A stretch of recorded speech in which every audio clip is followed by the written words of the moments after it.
Okay, here we are at chapter 6. Okay, motivation is overrated. Environment often matters more.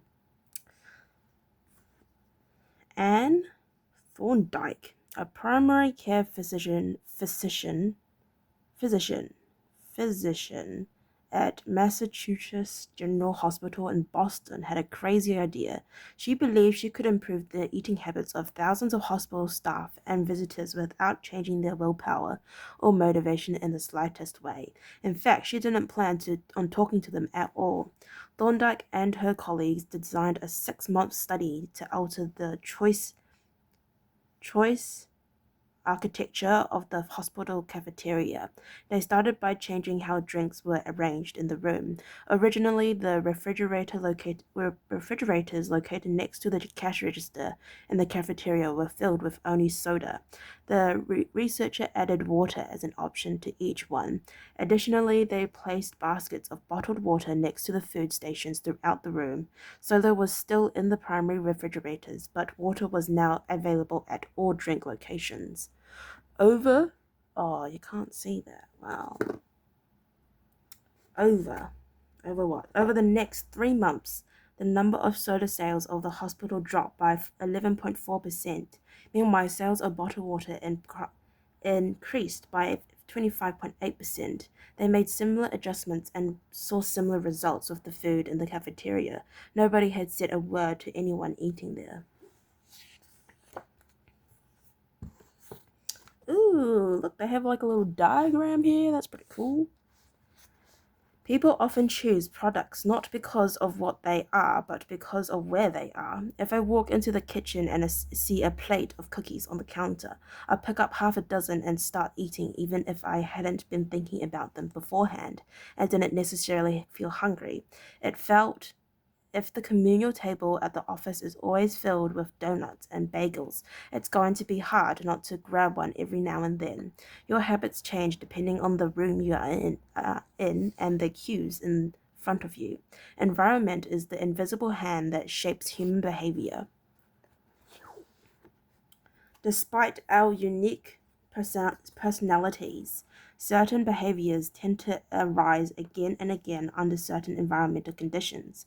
In church, people tend to talk in whispers. On a dark street, people act wary and guarded. In this way, the most common form of change is not internal, but external. We are changed by the world around us. Every habit is context dependent. In 1936, psychologist Kurt Lewin wrote a simple equation that makes a powerful statement. Behavior is a function of the person and their environment, or B equals FPE. It didn't take long for Lewin's equation to be tested in business. In 1952, the economist Hawkins Stern described a phenomenon he called suggestion impulse buying, which is triggered when a shopper sees a product for the first time and visualizes a need for it. In other words, customers will occasionally buy products not because they want them, but because of how they are presented to them. For example, items at eye level tend to be purchased more than those down near the floor. For this reason, you'll find expensive brand names featured in easy-to-reach locations on store shelves because they drive the most profit, while cheaper alternatives are tucked away in hard-to-reach spots. The same goes for end caps, which are the units at the end of aisles. End caps are money-making machines for retailers because they are obvious locations that encounter a lot of foot traffic. For example, 45% of Coca-Cola sales come specifically from into the aisle racks. The more obvious the more obviously available a product or service is, the more likely you are to try it. People drink Bud Light because it is in nearly every bar, and visits Starbucks because it is on every corner. We like to think that we are in control. If we choose water over soda, we assume it is because we wanted to do so. The truth, however, is that many of the actions we take each day are shaped by the purposeful drive and choice by put but what is that many of the actions we take each day are shaped not by purposeful drive and choice, but by the most obvious option. That's a pretty cool concept, hey?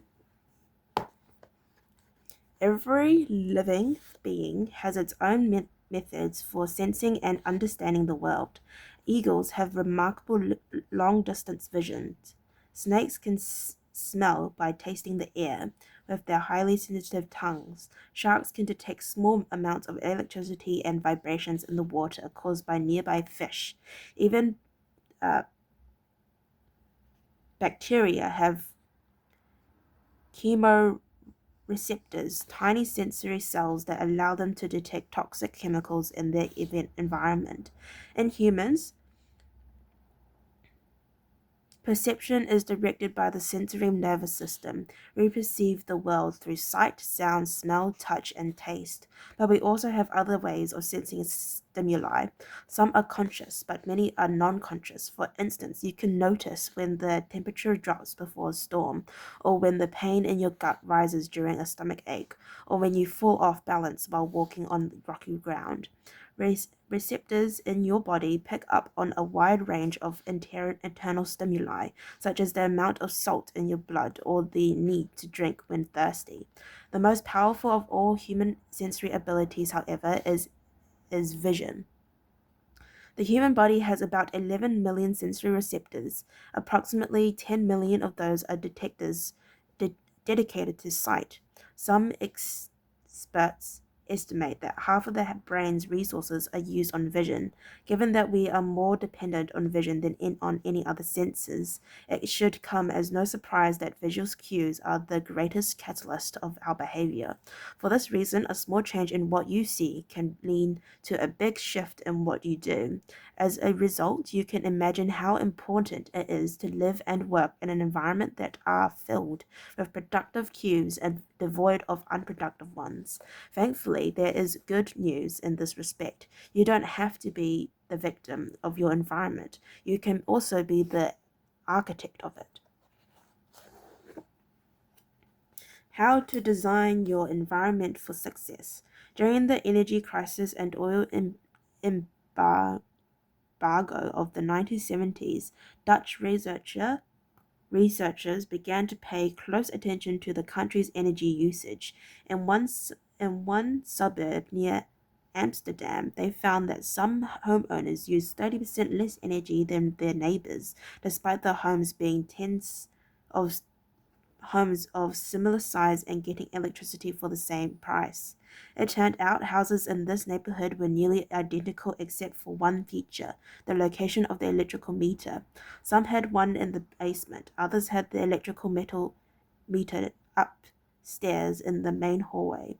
As you may guess, the house with the meters located in the main hallway used less electricity. When their energy use was obvious and easy to track, people changed their behavior. Every habit is identified by a cue, and we are more likely to notice cues that stand out. Unfortunately, the environments where we live and work often make it easy not to do certain actions because there is no obvious cue to trigger the behavior. It's easy not to practice the guitar when it's struck away in the closet. It's not easy to read a book when the bookshelf is in the corner. It's easy not to read a book when the bookshelf is in the corner of the guest room. It's easy not to take your vitamins when they are out of sight in the pantry. When the cues that spark a habit are subtle or hidden, they are easy to ignore. By comparison, creating obvious visual cues can draw your attention towards a desired habit. In the early 1990s, the cleaning staff at uh, airport in Amsterdam installed a small sticker that looked like a fly near the center of each urinal. Apparently, when men stepped up to the urinals, they aimed for what they thought was a bug. The stickers improved their aim and significantly reduced spilling around the urinals. Further analysis determined that the stickers cut bathroom cleaning costs by 8% per year. I've experienced the power of obvious cues in my own life. I used to buy apples from the store, put them in the put them in the crispier in the bottom of the refrigerator. and forgot all about them. By the time I remembered, the apples would have gone bad. I never was saw them, so I never ate them. Eventually, I took my own advice and redesigned my environment. I bought a large display bowl and placed it in the middle of the kitchen counter. The next time I bought apples, that was where they went, out in the open where I could see them. Almost like magic, I began eating a few apples each day simply because they were more obvious rather than out of sight. Here are a few ways you can redesign your environment and make the cues for your preferred habits more obvious. If you want to remember to take your medicine each night, put your pill bottle directly next to the faucet on the bathroom counter.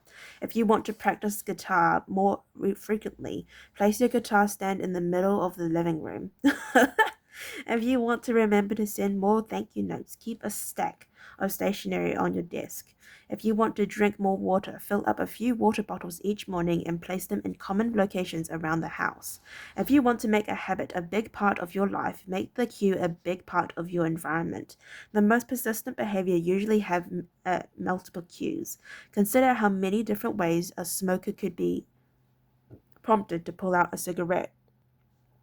Driving in the car, seeing a friend smoke, feeling stressed at work, and so on. The same strategy can be employed for good habits by sprinkling triggers throughout your surroundings. You increase the odds that you'll think about your habit throughout the day. Make sure the best choice is the most obvious one. Making a better decision is easy and natural when the core cues for good habits are right in front of you. Environment design is powerful not only because it influences how we engage with the world, but also because we already do it. Most people live in a world others have created for them, but you can alternate the space where you live and work and to increase your exposure to positive cues and reduce your exposure to negative ones. Environment design allows you to take back control and become the architect of your life. Be the designer of your world and not merely the consumer of it. The context is the cue. The cues that trigger a habit can start out very specific, but over time your habits become associated not with a slight trigger, but with the entire context surrounding the behavior. For example, many people drink more in social situations than they would ever drink alone. The trigger is rarely a single cue, but rather the whole situation. Watching your friends order drinks, hearing the music at the bar, seeing the beers on tap.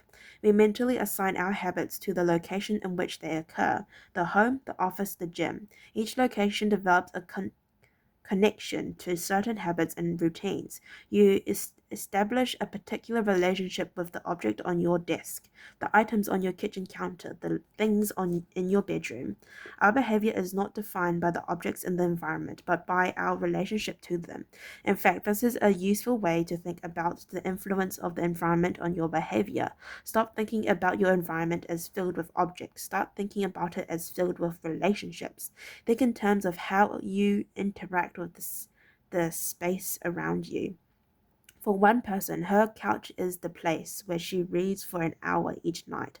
For someone else, the couch is where he watches television and eats a bowl of ice cream after work.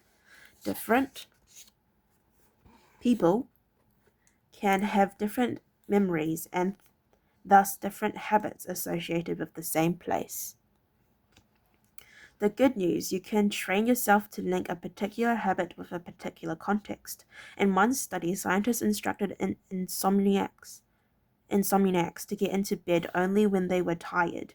If they couldn't fall asleep, they were told to sit in a different room until they became sleepy. Over time, subjects began to associate the context of their bed with the action of sleeping, and it became easier to quickly fall asleep when they climbed in bed.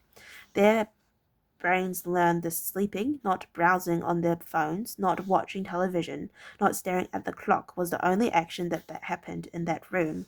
The power of context also reveals an important strategy. Habits can be easier to change in a new environment. It helps to escape the subtle triggers and cues that nudge you towards your current habits. Go to a new place, a different coffee shop, a bench in the park, a corner of your room you seldom use, and create a new routine there. It is easier to associate a new habit with a new context than to build a new habit in the face of competing cues. It can be difficult to go to bed early if you watch television in your bedroom each night. It can be hard to study in the living room without getting distracted if that's where you always play video games.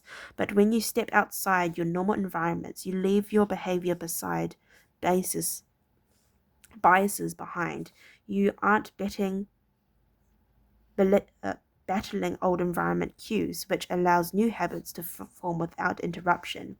Want to think more creatively?